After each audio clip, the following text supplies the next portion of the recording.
Hammond City Council, public hearing, October 22nd, 2019. Roll call, please. Councilman Leon. Here. Councilman Andrews. Present. Councilwoman Gonzalez. Present. Councilman DiVittorio. Present. Councilman Wills. Present. Public hearing none. We'll move directly into our regular session. Roll call, please. Councilman Andrews. Present. Councilwoman Gonzalez. Present. Councilman Wells. Present. Councilman DiVittorio. Present. Councilman Leon. Present. I'll ask you to all stand for our prayer and pledge and ask Councilman Andrews to lead us in prayer. Eternal Father, we come to you right now, giving you glory and honor and due your name. Thanking you, Father, that this is a day you've made. We shall rejoice and we shall be glad about it. We thank you, Father God, for your darling Son who shed his blood upon the cross that we too would have access to the tree of life. Now, Father God, we thank you that everything this evening will be done decent in order and pleasing and in your sight. Therefore, you would get all the glory, honor, and the praise. Father, I ask that you continue to bless our council, continue to bless our city administration, continue to bless our police and our fire department as they continue to perturb us in this city. We give you glory, we give you honor, we give you thanks and praise because it all belongs to you. In Jesus' most holy name we pray. Amen. Amen. Now for our pledge, I'll ask all veterans and active military to render the proper salute. Pledge allegiance to the flag of the United States of America and to the republic for which it stands, one nation, under God, indivisible, with liberty and justice for all.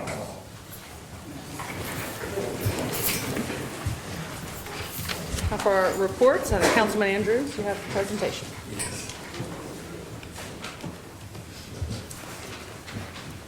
Good evening. Good evening. One of my goals as being a representative on the city council and representing District 1, I decided to acknowledge people that live inside of my district and have been there for years and the deposits that they made here in the city of Hammond. I'm a very strict Bible man. The Bible says give honor where honor is due. So therefore, I believe in it and I stand on it. The first certificate of recognition I'll give out tonight is going to go to Nolan Stewart Salon.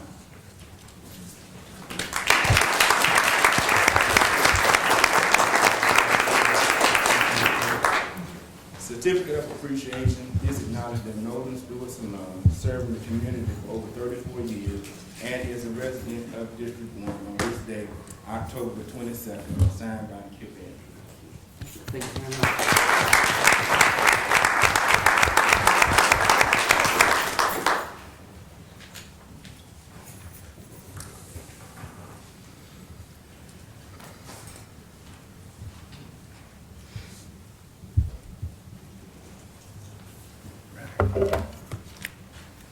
Ms. Audrey Bayham.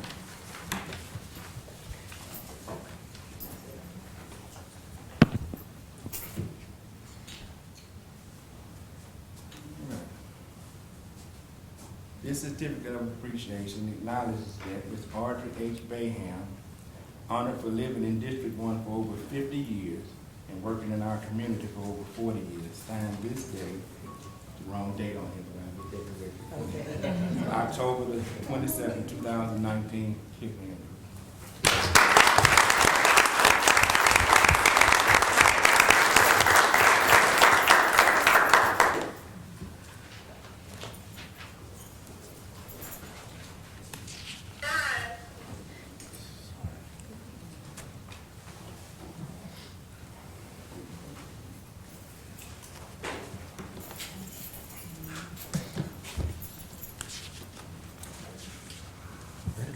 That's all? Okay. Any other council reports? Anyone else? I'd like to recognize the Hammond Police Department and the Sheriff's Department and thank them. Early Saturday morning, I was a victim of a car theft, and by Sunday night, they had called me and recovered it, which I was pretty happy about. But you know, we all just take things for granted sometimes, and they out there working really hard every day. And I'd just like to thank Edwin and his group, and also the Sheriff's Department. Thank you.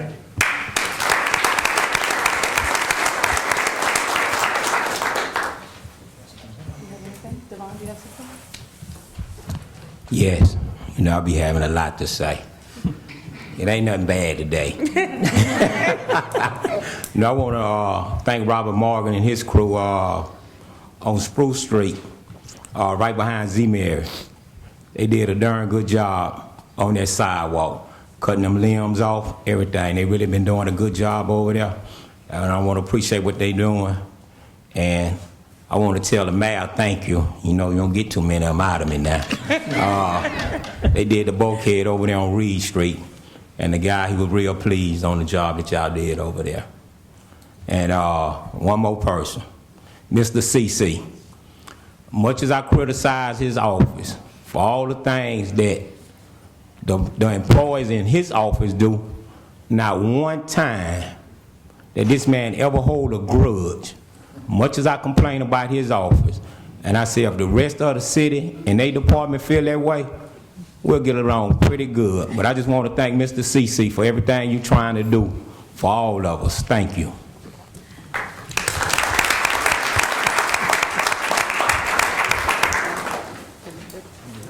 I just wanted to take a moment. I didn't realize until today, until I saw it on Facebook, that today is Lauren, I don't know how to say your last name. Langlois' last council meeting with us as a reporter for the Daily Star. So thank you for your diligence in covering our council meetings and everything else in Hammond, and best wishes to you. Thank you. Absolutely. Mayor? Lauren, would you like to announce your counterpart? Oh yes, this is Rayleigh. She's the new reporter. She'll be covering City of Hammond among many other topics. So Great. you'll be seeing lots of Welcome. her. Yeah. Welcome, welcome, Bailey. Nice to meet you all. Mayor? Thanks for the compliments. It's nice to be recognized, the employees, when they are doing a good job. So we really do appreciate that.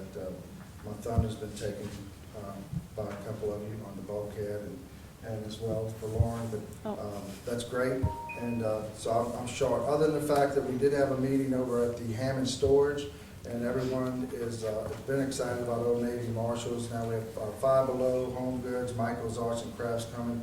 Along with that, they announced Walk-Ons and the Five Guys hamburgers. All that should be here by next summer.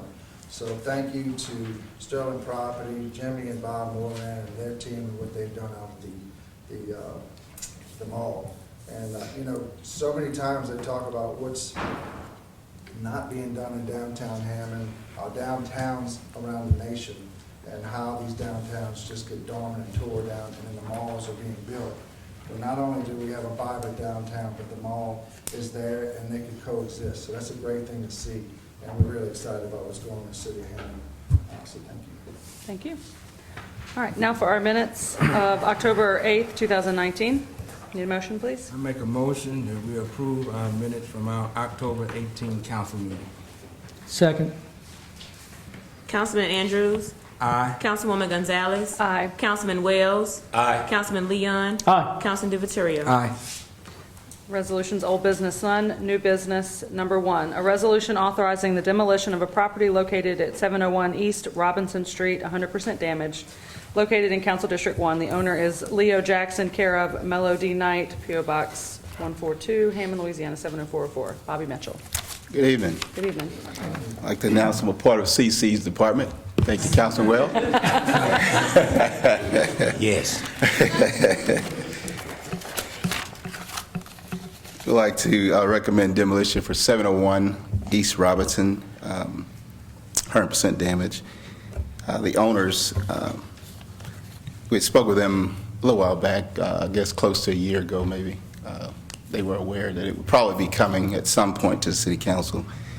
Haven't had a chance to speak with them recently, but the neighbors are complaining pretty regular. So we're going to go ahead and proceed with demolition. Is there anyone here on this matter to address the council? Public? Questions or comments? Kip, is this your district? It's in my district, I think, right here. He's with a different location. I think so. Center Avenue. You were Center Avenue? You were Center Avenue or Robinson? Yes, Center. Yes. Okay, he's- center, okay. All right. Any questions or comments from the council? Pleasure of the council.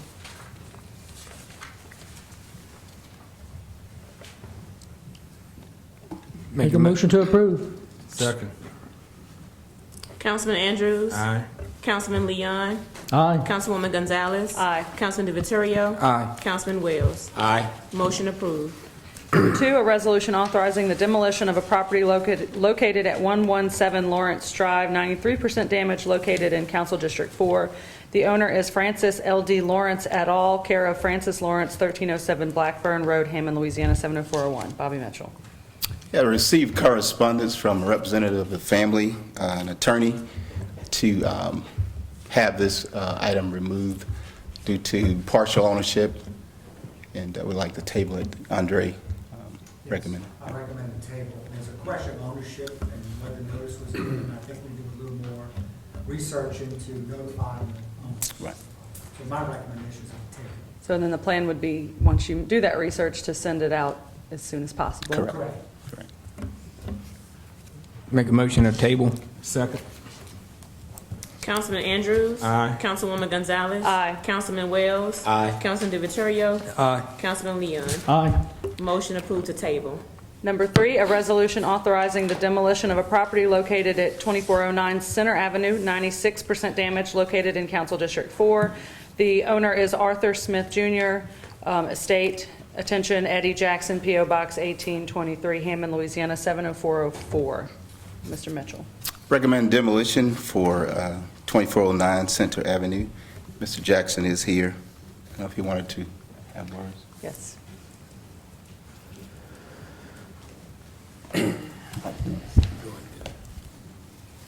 Can you state your name and address for the record, please? My name is Eddie Jackson. Address is Post Office Box 1823, Hammond, Louisiana. What else you need? Oh, do you understand that this house is up for demolition? That's what they're asking us tonight. No, the Hammond, I can do it myself. Possibly. Do you have a plan of action for doing it yourself? Yes, I Do you have have a timeline? I have someone to do it. How long will it take, sir? Huh? How long do you think it would take? A month. Roughly 30 days. Yeah, 30 days. Okay. Bobby, is that, I'd like to recommend demolition with the option to repair. I'd like to give him 45 days, Is that option to repair? Or option to demolish, for the owner to demolish. Thank you. okay. Is there anyone in the audience on this matter? Questions or comments about it? Comments or questions from the council? Yeah, I have one. You say 45 days? Could you make it to 45 days once he get the permit? Because, it seems like we have an issue handing them out. We don't want the 45 days to start tonight and without him having a permit. Permit for demolition? Yes. 'Cause- Well, that's understandable, Councilman. He'll have opportunity to come in and acquire a permit this week. And he wants 30, so I'm offering that time frame to be an additional 15 days so that that'll fit into that time schedule. You're correct. Thank you. So I'll make a motion that Well, they get. so the 40, so 45 so days 15, from- you gave him from- pretty much a grace period to get the permit. Correct. I guess, is that what you were? Correct. Okay. Including that as an option as well. So it was 45 whenever he got the That's permit? 45 days from tonight's Tonight. meeting. Okay. Okay. That'll be inclusive So with the either 30 plus 15. 45 days from tonight, and I think Councilman Wells would like it to be 45 days from the demolition From the time he gets the permit. permit, yeah. Because the issue is, now they gotta go say, the issue is, he might not get the permit this week. He might not get it next week. How long does he have to be permanent? They said, Bobby just said to this week, the end of this week. No, I'm not, I'm saying, assuming he's ready to okay. initiate his starting time frame. Yeah. Now, the permit is going to be for 30 days. The demolition permit is for a time frame of 30 days limit. So that's why I offered the 45 days total. And I'm sure that should fit within that time frame.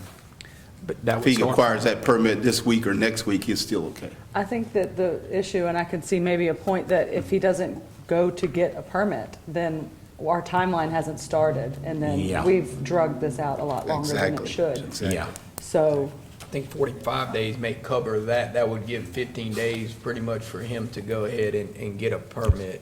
And, yeah, and then the 30 days starts from whenever he gets the permit. That's correct. Yeah. So you may want to give him a time, the motion may be to, for the owner to apply for a permit within 15 days. 15 days, and if he does, he's got 30 days after the permit's issued. Yeah, that would, Issued. yep. So he's got 15 days to submit the application for the permit. And if you And don't then get the he's got permit- 30 days after the permit's issued. If you don't get the permit in 15 days, let's say you apply tomorrow, the next day, come back, and I'm sure the bond will have something to say with the permit department. We're going to make sure it's issued, Councilman. Trust me, we're not going to do this due diligent amount of work and postpone his issuance of his permit. We want to make sure he gets started in a timely manner. And he's also representing the additional location of 2413 as well. All right, let's do this one first, though. Somebody want to make a motion? Make a motion to approve his, Giving the owner 15 15 days to days apply to- for a permit. and 30 And days then he's from. got 30 days after the permit's Yeah. issued to demolish. So I make a motion to approve 15-day period, grace period to get a permit, and 30 days Apply starts. for the permit. Yeah, apply for the permit, and then 30 days from the permit issue date to demolish. Second. There we go. Councilman Andrews. Aye. Councilwoman Gonzalez. Aye. Councilman Wells. Aye. Councilman DeVittorio. Aye. Councilman Leon. Aye. Motion approved. Number 4, a resolution authorizing the demolition of a property located at 2413 Center Avenue, 89% damage, located in Council District 4. The owner is Arthur Smith Jr. Estate. Attention, Eddie Jackson, P.O. Box 1823, Hammond, Louisiana 70404. Recommend demolition for 2413 Center Avenue, 89% damage. And he wants to do the same thing. With the, Okay. allows 15 days to Yeah. acquire a permit and 30 days after acquisition of a permit of demolition to tear the structure down. Make a Oh, motion. sorry, hold on. Is there anyone in the audience on this matter? Yes. Okay. Right. We're going to make a motion that's exactly like the last one. Are you okay with that, or did you want to address us on this one as well? Okay. Do I need to restate everything? Okay. I make a motion to approve. Second. Sorry. But what he said was the 15 days to apply, and then 30 days after the permit's issued. To demolish, yeah, to demolish it. Okay. So we have a first by Councilman DeVittorio and a second by Councilman Andrews. Yes. Councilman Andrews. Aye. Councilwoman Gonzalez. Aye. Councilman Wells. Aye. Councilman DeVittorio. Aye. Councilman Leon. Aye. Motion approved.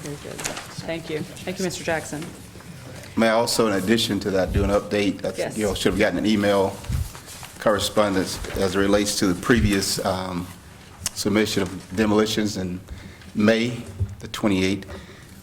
Owner's been very responsible. Of the 12 locations that were submitted, we removed one from the agenda. 10 have been torn down, 3 by the city and 7 by the owners. I think that's pretty impressive response by the owners of 70% of demolition of the ones that's been torn down. The other one that's still in limbo has been torn down partially by the owner. That's 809 Hoover. Hoping to have that completed within the next couple of weeks. I got a question. Yes. On Mooney Avenue, their trailer, they tore their trailer down. They removed it. What about the concrete? Are they required to move the slab, or? Because I see some slabs been moved and some slabs haven't been moved. Depending on the choice of demolition, if it's done by the city and it's in conjunction with the structure, that in that particular case, the trailer was placed on top of an existing slab as a temporary structure, so it wasn't required to have it moved. In cases where we hire contractors to do a house that's on a slab, and we're asking to excavate everything, the slab and all. If the owner tears it down at their cost, they can also leave the slab with intentions of maybe rebuilding. So when the contractor's doing it, they're required to remove everything. For the city, if they're hired city. by us to tear it down, we remove everything. And some of these are here where it says, let's see, it says interior demolished by owner. So the exterior, I guess, is still there. So what do they just have they have so much time to do the inside and come back and do the outside? This would be that, I think it would be 218, is that 218 Scanlon? I'm speaking in terms of, this is for the demolitions proposed for the calendar year, or fiscal year rather, of 19 and 2020. Yeah, that 218 Scanlon, the owner has been notified with the possibility of continuing repair or possible threat of demolition. And they came into the office with a projective plan to do repairs. They had, I don't know how the situation is now, but they had a nonprofit organization that was going to contribute to the repairing of the roof. But I'll need to do a follow-up with them to see what the status of that is. Those highlighted in yellow, we're proposing to submit those in December. I'm not sure what the actual council date will be. It'll be the second meeting in December, the last week of the month. I think we have someone who has, are you wanting to speak on this matter? Yes. Okay. My name is Stephen Quinn. I'm a contractor for the city that does demolition and grass cutting. I have several questions, but I want to start with this one in regards to what the discussion is now. When we are asked to submit bids on these properties, inclusive in my bid are the cost to remove the asphalt. It appears, in my opinion, that it may be a problem because at one time, several times I've done this, the bids have been recalled. For what reason, we haven't been given any answer. Therefore, I assume that my bids are too high because I included the foundation's removal into my bids.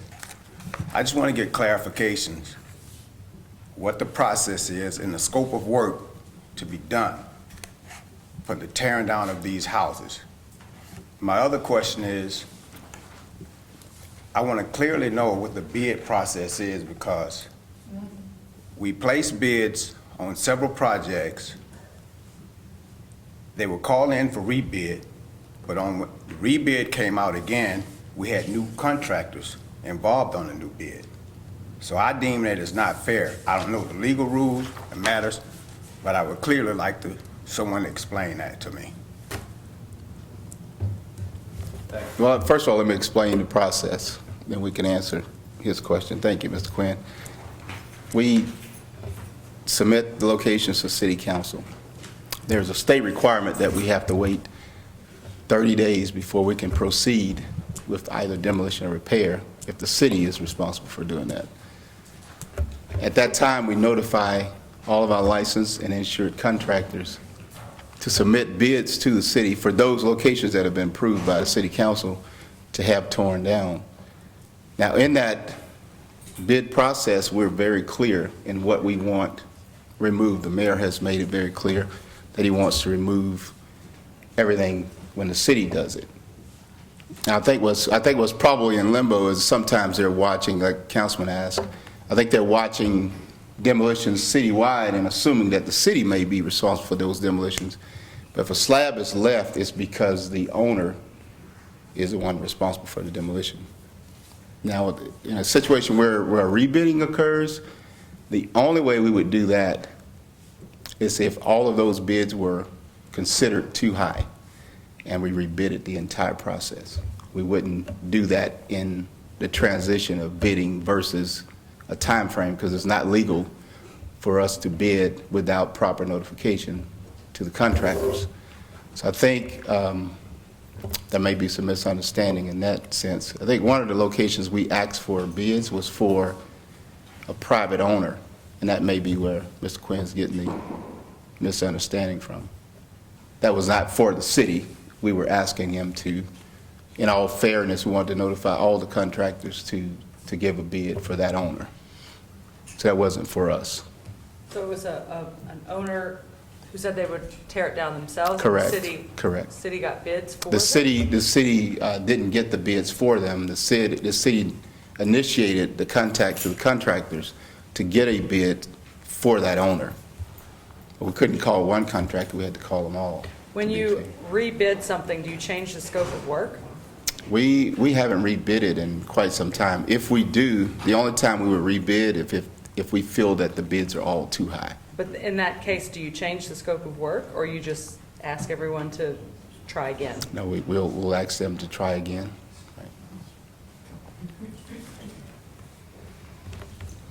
But again, that's closed. Those are closed bids, those are not, you know. So the slab issue that he made a comment about, if y'all if the city does demolition, then they do the whole thing, the slab Correct. and everything Correct. else. Now, if an individual does it, y'all don't really go in there and enforce anything about them taking the slab. No, because they're not leaving a structural violation. Okay. They're leaving it because of the cost. Well, each Yeah. contractor, he knows the cost of reinstalling concrete slab is pretty expensive. So if that owner has future intentions of rebuilding the structure, it's can certainly more feasible for them to start from a slab as opposed to starting all over. And some people are struggling enough just to demo. Correct. to begin with, so we Sure. wanna help them. Yeah, and be assured, we're never gonna violate the bid law. I mean, that's too obvious. If we don't notify all the contractors, then certainly we've made a violation. So I think its discrepancy is where they may ride around and see a slab, but we're always available. Councilman Wells made that clear. We're helpful. You know, just give us a call. We'll let you know whether the city's doing the demolition or a private owner. Well, now that you said that, and I had to verify the address, 2011, Carbon Road. Okay. The city tore a house down, but they left the concrete.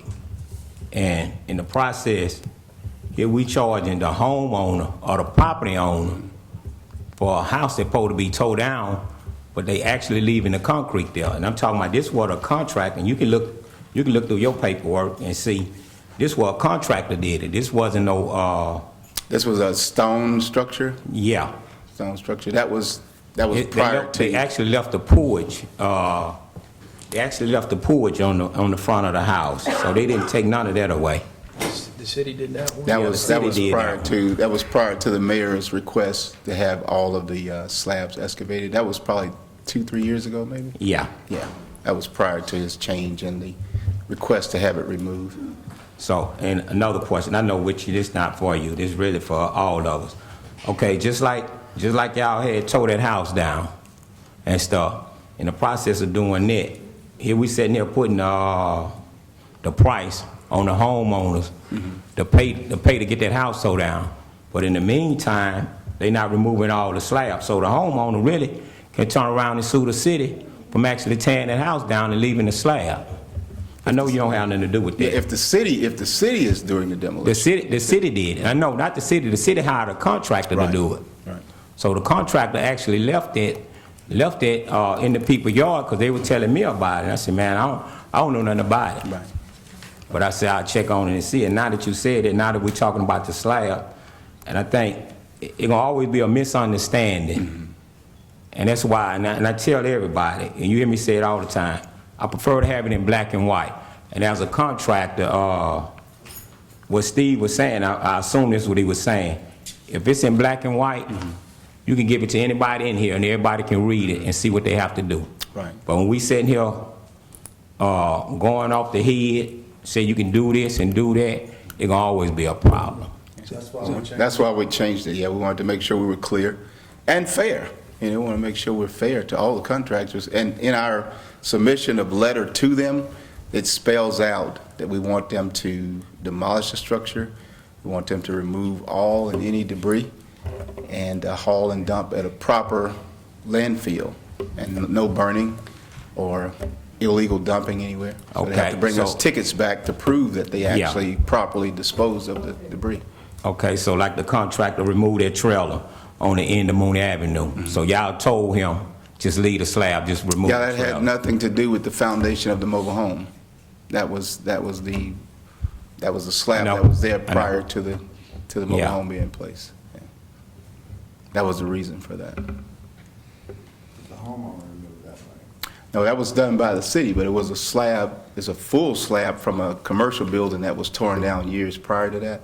And they installed a mobile home on a slab, which was probably 30 by 40 feet, 30 by 70 feet. It's a pretty big slab. Yeah, commercial building was there prior to the mobile home being installed. But temporary structure. So like he says, you have it in writing, whether that's a trailer or not, and we're demoing, that's what we're trying to clean up, and we cleaned it up. Yeah, but we made it clear to the contractors that we weren't removing that previous commercial slab, that we were only removing the mobile home.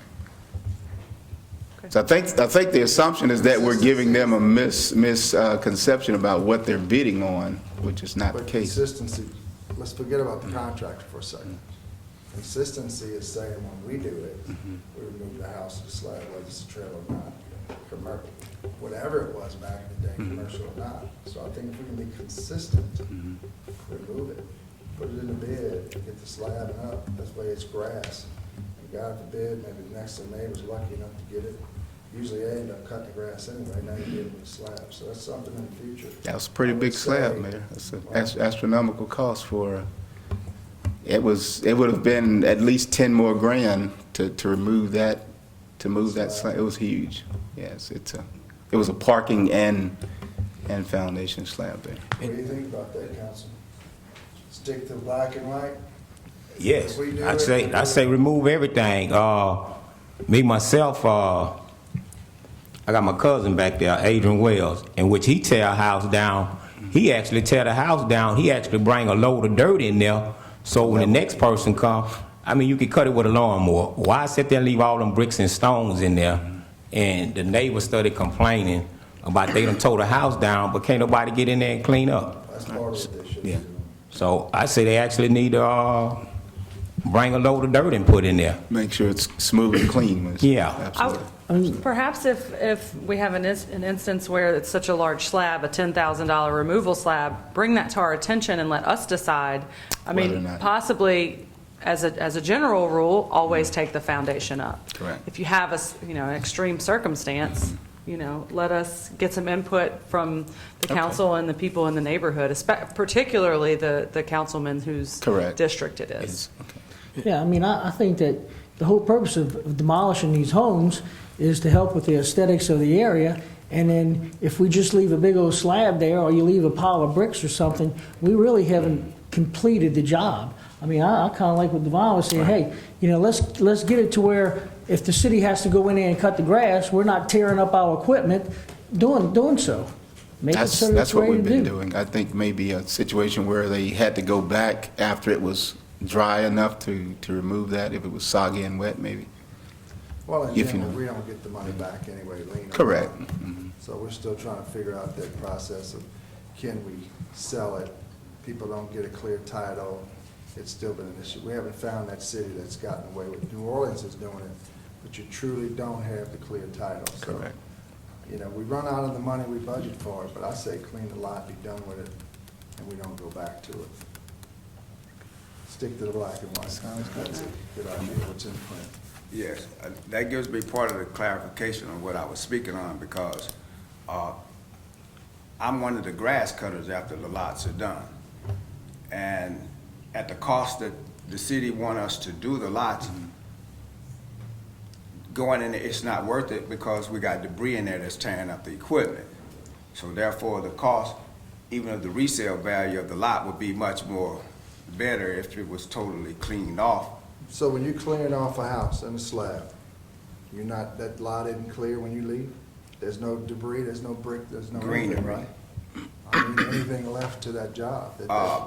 Especially if you're coming behind and cleaning it.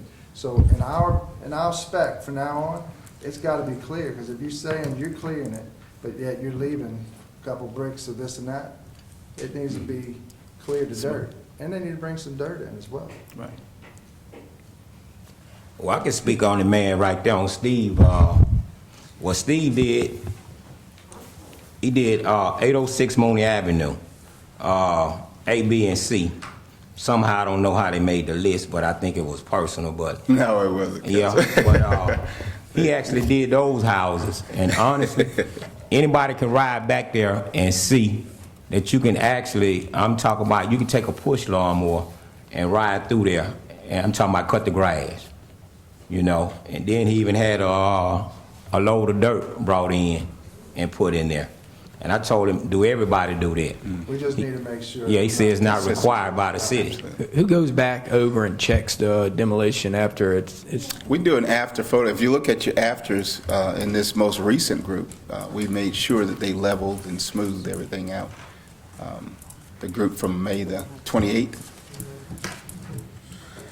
No, You sure we got them? No, we don't have that. It was on the They were emailed, Oh, I'm sorry. email, Yeah, it was okay. on the email. Okay. That'll work. Okay. Yeah, someone else. How y'all doing? Name and address for the record, please. Demetrius Carter, 41225 Dunson Road, Ponchatoula. I am the owner of Adrian's Maintenance. I'm, like Steve, one of the contractors.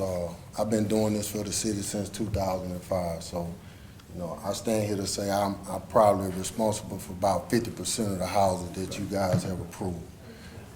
Before I get into it, I will say the city of Hammond does something different that a lot of other cities don't do. So I commend you guys for that. But like Steve, we need clear clarification. That's all we asking for. And we're asking for a fair price across the board when we make these bids. Because again, until Mayor Pete came in, I'll tell you, the slabs were not getting removed. That was not part of the requirement. The first house I bidded on that had a slab, I put that in my bid, and I was way out of the ballpark of all the other contractors. And when asked why, I told them, I put the slab in there. It should be coming up. I was told, no, don't do that because we don't want to inflate the price. So since that day, I have never included a sidewalk or any of that. But just recently, I had to call the mayor to get paid on the property because I was doing it the same way we had been doing it. So it's not in black and white. Let me clarify that, okay? The difference in a porch and a slab, Demetrius. Major Again, difference. But right, from this. all stone, and I'm very thorough because I take a lot of pride in what I do. You do.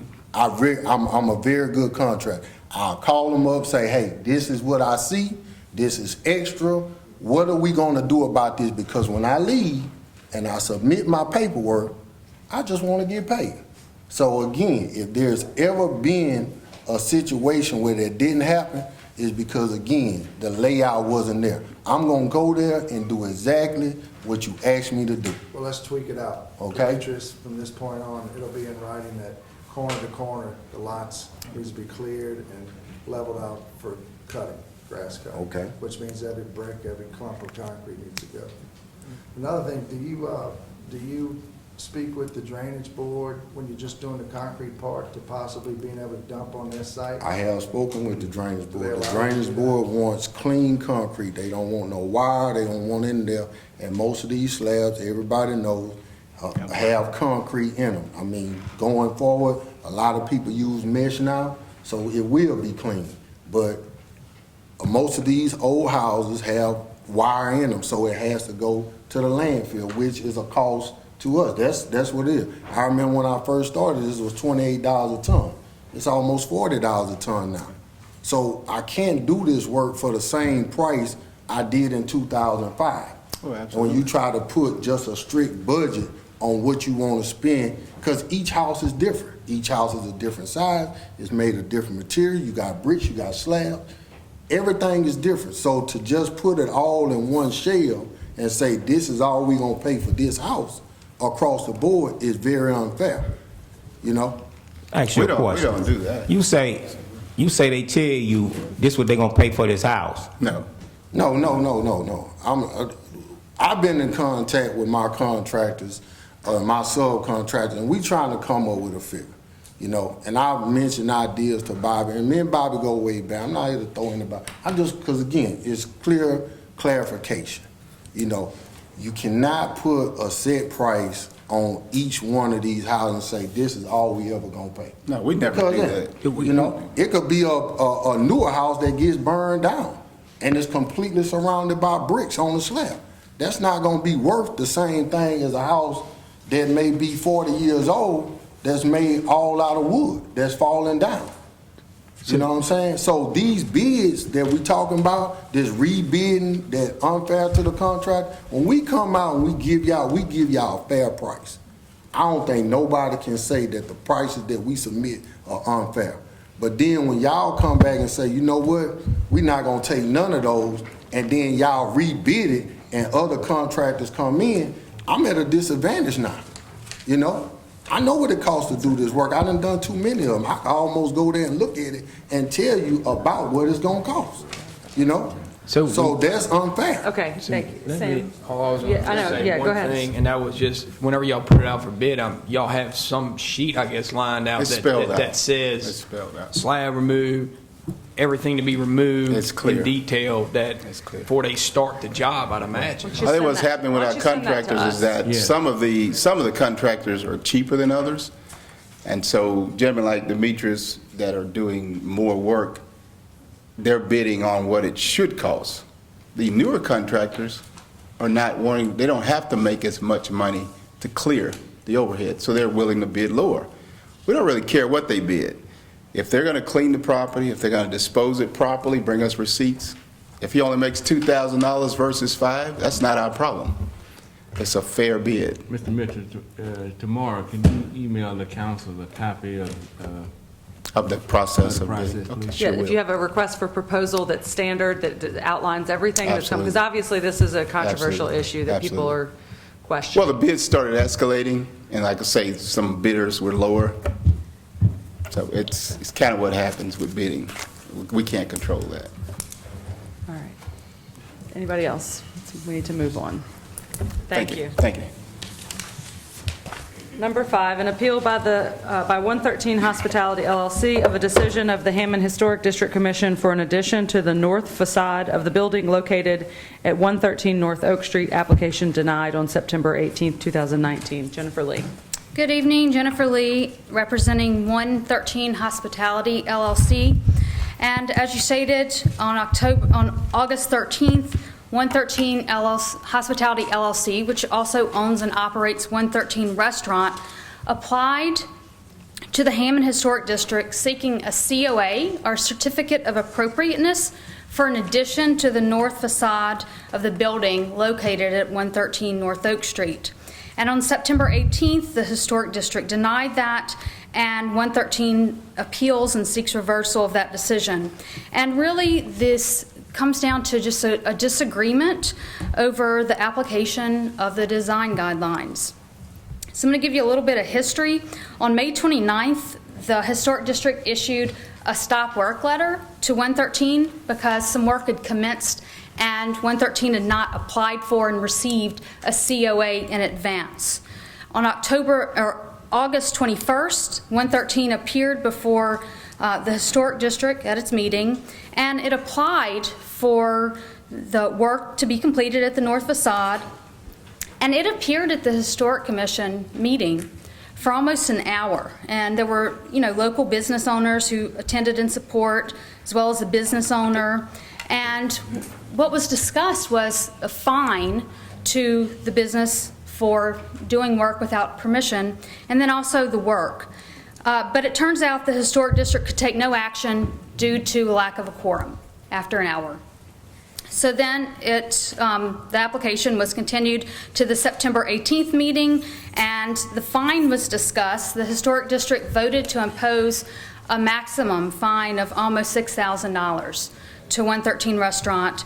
And then the Historic District voted, they considered 113's application, and they voted to deny it without much discussion or reasoning, except that it would affect the historic building.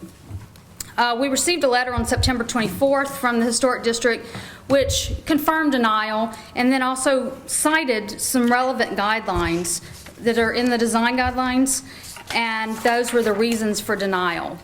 So the basis for 113's appeal is two-pronged. One, the proposed work meets the UDC's guidelines, the design guidelines.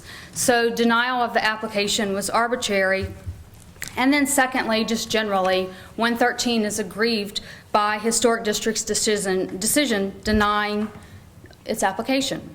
So as to denial of the applied for work and it being arbitrary, there are currently rules that are in place governing work to historic buildings and the exterior, and they're set forth in the design guidelines of the Unified Development Code, which is the UDC. And I provided a letter to you with information. I know you don't want me going into detail and reiterating all of that, but it sets forth the design guidelines, and it also sets forth the proposed work and those guidelines as applied to that work. So the work that 113 wanted to complete was enclosing a breezeway. It's a 190 square foot area. It's a 5.6 feet by 28.6 area. And the work was simply installing a new wood stud wall that's anchored to existing steel beams and painting it to match the existing exterior, installing new steel tubes to the wall, and then reinstalling original vertical wood slats that were on the building. And those original wood slats have been removed. They were removed to do the work in May. They were unscrewed, preserved, and they're still existing. If you've visited the building and the property now and seen the work, it's not complete. So when the May 29th stop work order was issued, work was stopped, and there was not an opportunity to reinstall those. So again, it's a 160 square foot area, and the gist of the proposed work that I described and that 113 wants to do, it would echo the style of the original building while introducing compatible contemporary design. And it would not visually overpower the original building, it wouldn't compromise its historic character, and it wouldn't destroy any significant features and materials. And 113 feels that it has complied, or its proposed work complies, with all of the design guidelines that's set forth in the UDC. This is where I say that there's a disagreement. The Historic District disagrees. Initially at the meeting, it didn't give any specific reasons for denying the application other than saying the work changed the building, or will change the building. Later, in its September 24th letter, the Historic District pointed out a couple of sections in the design guidelines and that are applicable to this situation, but they still didn't talk about how it applies, how 113's work will change the building. So some of the things that the Historic District points out is that the additions must be constructed, and this is design guideline number 1, they must be constructed so that there's the least possible loss of historic fabric and any character defining features can't be obscured, damaged, or destroyed. And this addition, and again it's called an addition, but it's just an enclosure of a breezeway, it features no loss of historic fabric. There are no character defining features of the historic building that are obscured or damaged or destroyed because the original wood slats that were on the building will be reinstalled. Secondly, the Historic District said that the size and scale of additions must be limited so that they don't visually overpower the historic building. And this addition, it's only 5% of the size of the building based on square footage. Third, it says the additions must be located inconspicuously as possible, and the main character-defining facade of this building would be the east facade. This is on the north facade. Fourth, it said that additions must be designed so that they're differentiated from the historic building. And this sounds kind of strange. It needs to echo the original style of the building, but it can't mimic it. This does not. The form, the materials, the style, and the details are not duplicated because this is an adaptive reuse. The addition's clearly differentiated due to several factors, and that's the solid wood versus the original glass panels, the solid material behind the vertical slats, which is proposed, versus the original opening, the breezeway. And originally the steel beams were visible, and now they'll be enclosed. So, and finally, the Historic District cited design guideline number 9, saying that the addition must be designed and installed to minimize the historic fabric and make future removal possible, and this addition meets that criteria. So to be clear, this is not a situation where the business got an answer didn't like and is trying to get a second bite at the apple. It didn't follow the rule regarding applying for the certificate of appropriateness before beginning work, and it's been assessed almost a $6,000 fine. And this is a business, the business owners invested over $1 million, and it took over a year to get this project up and going, and the restaurant's still not making money, so $6,000 is kind of a big hit, but unfortunately, that's been assessed. And the 113 is not appealing that tonight. But again, 113 is following the rules that's set forth in the design guidelines, and it's asking that the historic district apply those same rules and follow those same rules and not deny the application arbitrarily, which it feels like was done. And then secondly, the second basis for appeal is 113 was aggrieved by the decision. And when it first received the stop work order in May, it immediately obeyed it. And it understood at that time that the main issue was it was being called to the carpet for not applying first and not receiving a COA first. So then it submitted an application to do that. After attending the May meeting, it became clear that the historic district kind of wanted something different. They wanted 113 to remove everything that had been done, and that was probably over $10,000 worth of work, and then submit an application for the work to be done. And 113, they hired and consulted with an architect, and it believed, and it had the opinion, that removal of all the work could possibly damage the building, and that may be unnecessary, especially in light of if its work was going to be approved and it was going to redo the same thing all over again with approval and a COA. So it did not do it. And then at the August meeting, a lot of time was spent discussing the fine because it did not do the work. But again, at that meeting, Saul Rubio, who's one of 113's owners, apologized for completing the work without first applying. And he explained that he hopes the historic district understands the need that businesses sometimes have to act immediately and to get work done. But again, he apologized. And there were several comments that have been made at that meeting and have been made over the past year about this particular project and this particular business owner, and we feel that they were kind of unfairly made. All these comments and some less than positive comments were made about a project that went through more than a year of planning and $1 million invested in renovating and restoring and adapting a historic mid-century modern building. These comments are about a business who's been celebrated by the downtown community and was recently recognized as Best Fine Dining and Best New Restaurant. And it's a business that paid over $75,000 in sales taxes to the city since it opened last year. And it's a business that employs 39 people. And the business owner recently opened a restaurant and is opening another and co-founded Hammond Restaurant, which is going to be launched next year.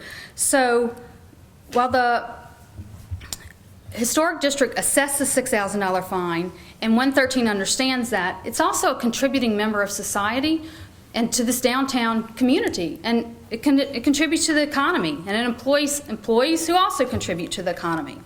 So 113 is aggrieved by this decision, and on that basis, and on the basis that the rules just weren't applied to it, it requests that the City Council reverse the historic district decision and issue the COA. Thank you. Do you have any questions for me?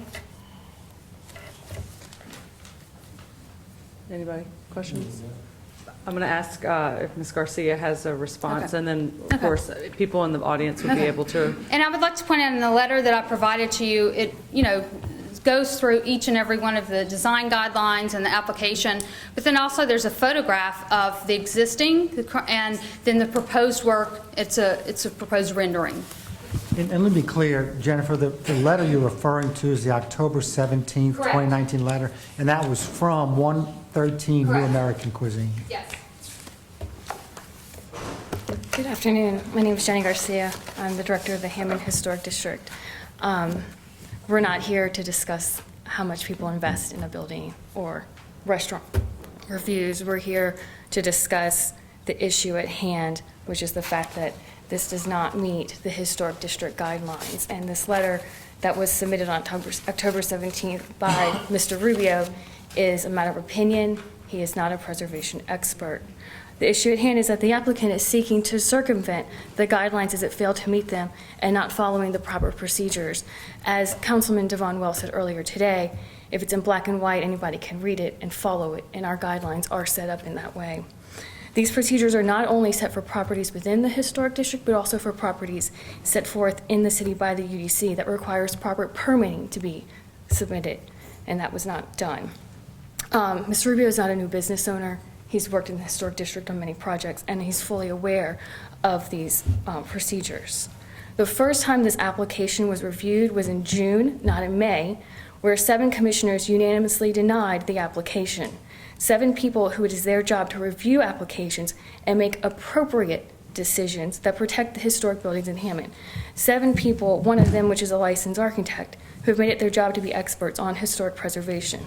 These 7 commissioners also requested that the north facade be returned to its original condition, noting that the addition obliterated a defining characteristic of a John Desmond building and did not meet the historic district guidelines for additions. An updated application was submitted in August with some architectural renderings and drawings. Despite the addition being put on before an application was submitted, it was reviewed as if this was not done yet. The building is one of the last surviving mid-century buildings in Hammond designed by local architect John Desmond. His work is characterized by the use of overhangs, sunshades, and open glass expanses. Desmond used strong horizontal lines in his designs, as seen in the slat wall at 113 North Oak. He used screen walls as a design alternative to provide light, shadow, interest, and texture. The wooden slat wall and associated breezeway is an example of the design element that would later become a hallmark of his work that evolved over time. The space was not only filled in, but original windows and doors were removed and the original soffit altered to accommodate electrical conduit and light fixtures. These items were not addressed in the application. However, the commission did make note that these elements were not retained, and removing them negatively impacts the historic building, and historic fabric is not being retained as it does not meet the guidelines. The application also fails to meet the guidelines for additions. It is noted in the guidelines that additions must be constructed so that there is the least possible loss of historic fabric. Character-defining features of the historic building must not be obscured, damaged, or destroyed. The most character-defining feature of the building is the negative space created by the screen wall. This is obscured with the construction of the addition. Original doors and windows are removed so that character-defining feature is also destroyed. The soffit is altered to accommodate electrical conduit and lighting so the character-defining feature is damaged. The wooden slats are removed. The guidelines also state additions must be located inconspicuously as possible on the rear or at least character-defining elevation of historic buildings. This is not on the rear. It is located in a very noticeable portion of the building and can be seen from across the park, driving down North Oak and Charles Streets. Additions must also be designed so that they are differentiated from the historic building. It is not appropriate to duplicate the form, the material, the style, and the detail of the historic building so closely that the integrity of the original building is lost, confused, or compromised. This addition is not differentiated from the building. The applicant is trying to replicate the character-defining slat wall by reinstalling it on top of hardy board. This is not appropriate and creates confusion over the original design intent of John Desmond. Additions must be designed and installed to minimize damage to the historic fabric and make future removal possible. What we just heard, it could actually hurt the building more, even though at our last meeting, she did say, yes, it can be removed without damaging the building. So this is what we are seeking, is the removal of this inappropriate addition. The illegal addition damages the historic fabric with the removal of original windows and doors and alterations to the soffit. The once character-defining exterior breezeway, soffit, windows, and doors can now be renovated without going through the HHDC protection once they become an interior feature, which is another issue at hand. We are now losing the control to regulate those character-defining features. If the HHDC's decision is overturned and the north facade is not restored to its original condition, then the HHDC's authority, guidelines, and ordinances will be undermined. It would also set a precedence for future violations by letting offenders pay a fine first and not following the regulating ordinances that state you must submit an application before commencing work.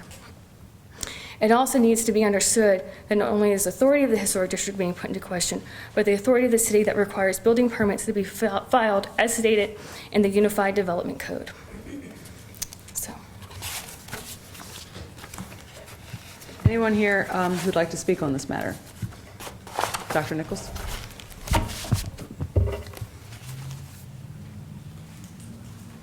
I want to speak to you in broader parameters about the Historic District Commission. I'm sorry, can you state your name and address for the record? Oh, I'm sorry. Thank you. I'm Howard Nichols. I live at 406 North General Pershing Street, and I've had that address since 1970. It's been my honor and privilege to serve on the Historic District Commission under appointments from two different mayors. I've been in this role for a long time. I've no doubt some people think that it's time for me to move on. But I wanted to call to your attention, ladies and gentlemen on the council, that the City Council of Hammond approved the guidelines when the Historic District Commission was established. And it is the task of the mayor's appointees who serve on the board to examine the guidelines and apply them when people bring requests for building changes in Hammond's Historic District. The council approved all of our appointments. The council approved the guidelines, and we have almost no enforcement power. We can levy fines. We almost never levy a fine. We much prefer to work cooperatively with the petitioners.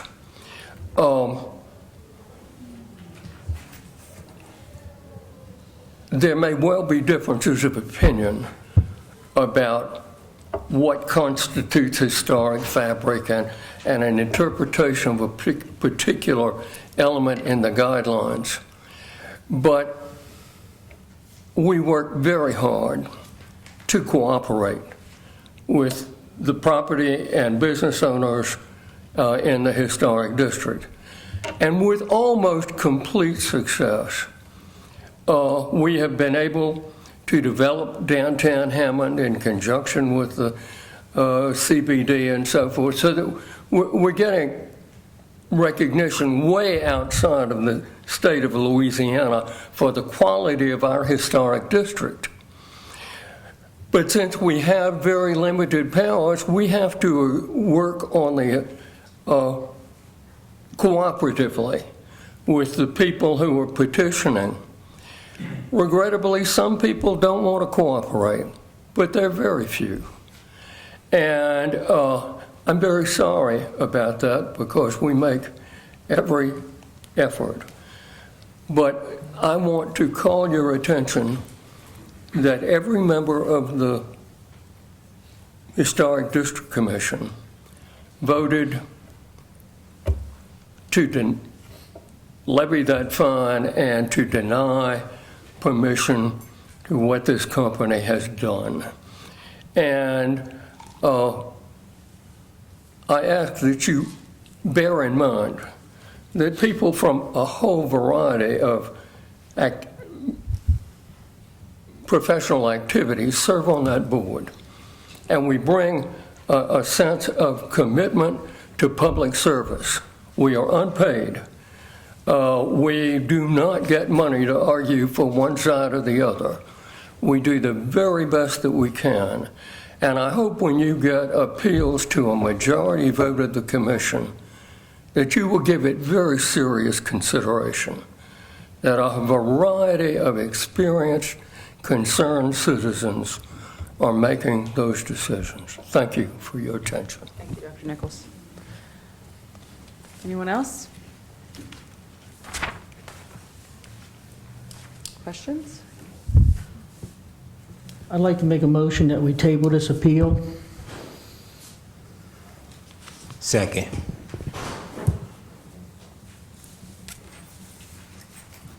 Councilman Leon, Aye. Councilman Andrews. Aye. Councilwoman Gonzalez. Aye. Councilman DiViterio. Aye. Councilman Wells. Aye. Motion approved to table.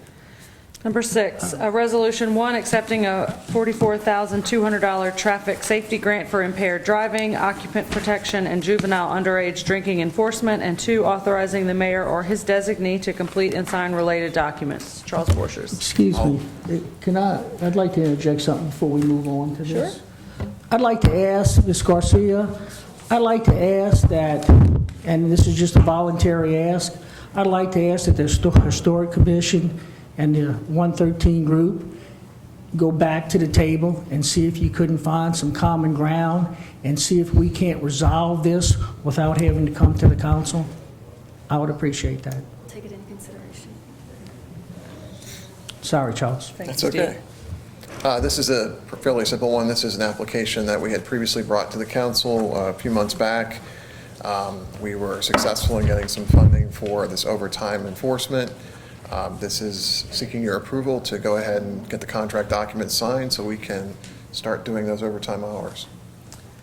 Anyone here on this matter? Questions or comments from the council? Devon, you got something to say? I will make one notation.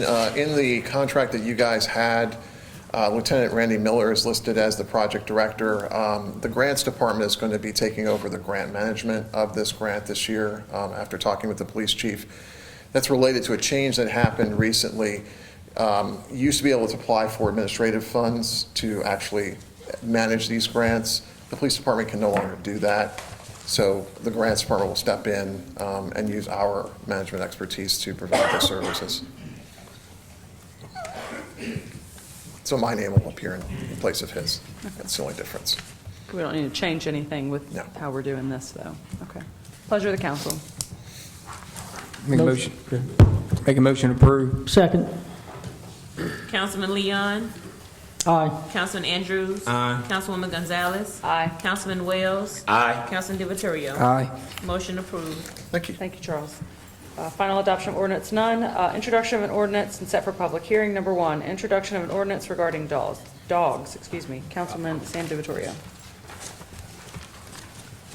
Yeah, the dog ordinance right now, currently that we have in place, really doesn't have really any penalties, anything detailed.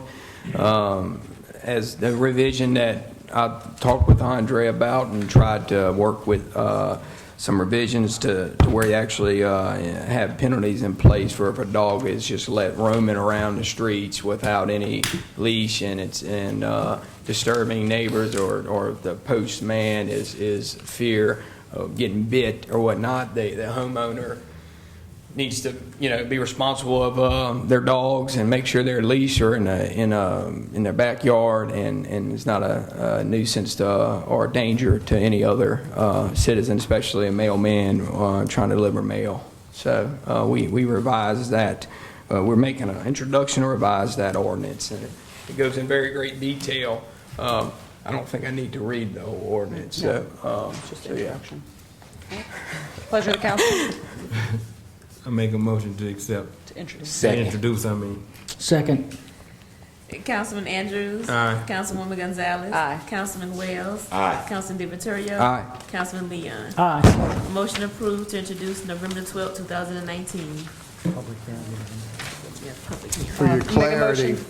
clarity, Edwin, with this ordinance redone, still, you need to call the animal service to come pick them up.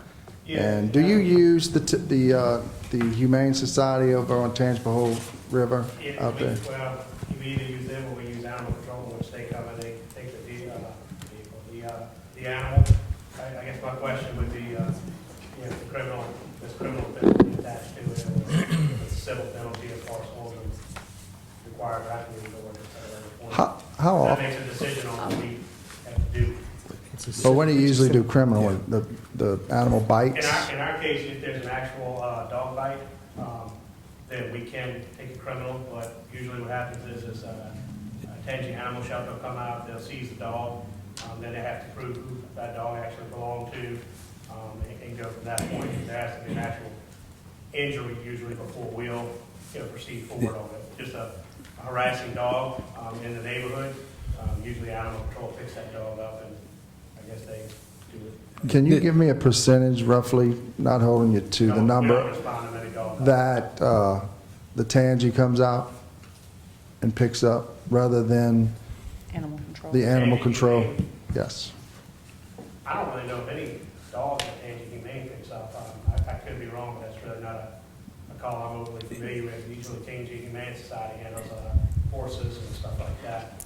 I think animal control is our first call whenever there's a loose dog. This is civil, though. This is what Yes, we're... there's a separate vicious dog ordinance. This is more like what you'd think of a traditional leash law. Yeah. This is more of a leash law. This is I not a just didn't vicious know dog. if Yeah. it was criminal or civil, but usually we call Tangi Animal Control for all dogs. Make a motion to adjourn. Second. All in favor, say aye. Aye.